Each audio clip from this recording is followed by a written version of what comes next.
भगवान का घर। एक दिन एक अमीर व्यापारी किसी काम से एक गांव में जा रहा था। बारिश का मौसम था, झमाझम बारिश हो रही थी और रास्ते में जगह जगह गड्ढों में पानी भरा हुआ था।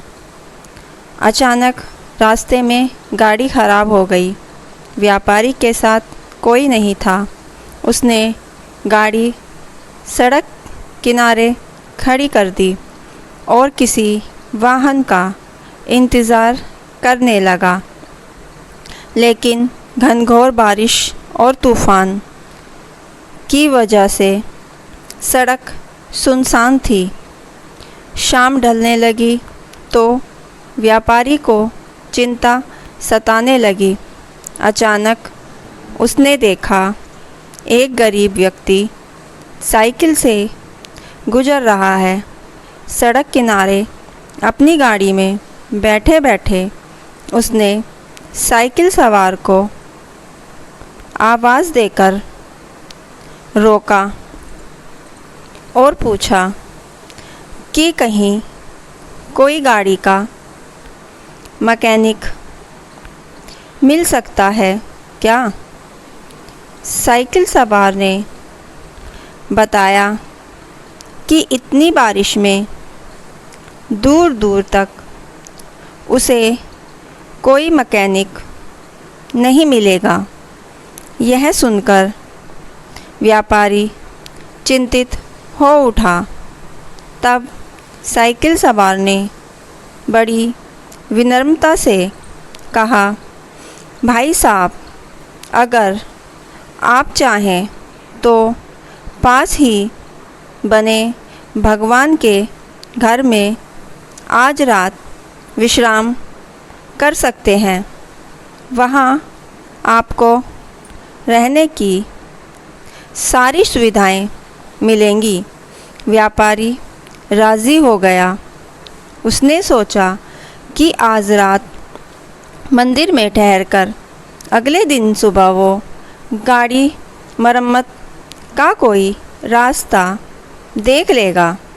साइकिल सवार ने उसे अपनी साइकिल पर बिठाया और चल पड़ा। थोड़ी देर में दोनों एक छोटे से मकान के सामने पहुंच गए। साइकिल वाले ने दरवाज़ा खटखटाया तो एक स्त्री ने दरवाज़ा खोला।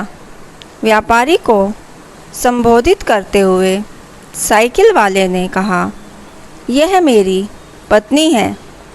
इस भगवान के घर में सिर्फ हम दोनों रहते हैं।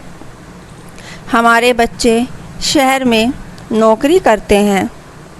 अंदर आइए, पधारिए और आराम से बैठ जाइए। थोड़ी ही देर में साइकिल वाले की पत्नी गरम गरम चाय नाश्ता ले आई। रात का खाना भी पकने लगा।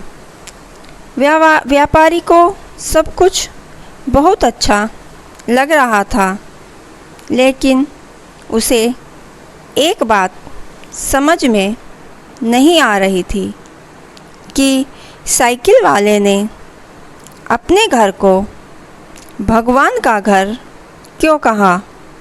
यह कोई मंदिर तो है नहीं। आखिर उससे रहा नहीं गया तो उसने पूछ ही लिया कि वो क्यों अपने मकान को भगवान का घर कह रहा है।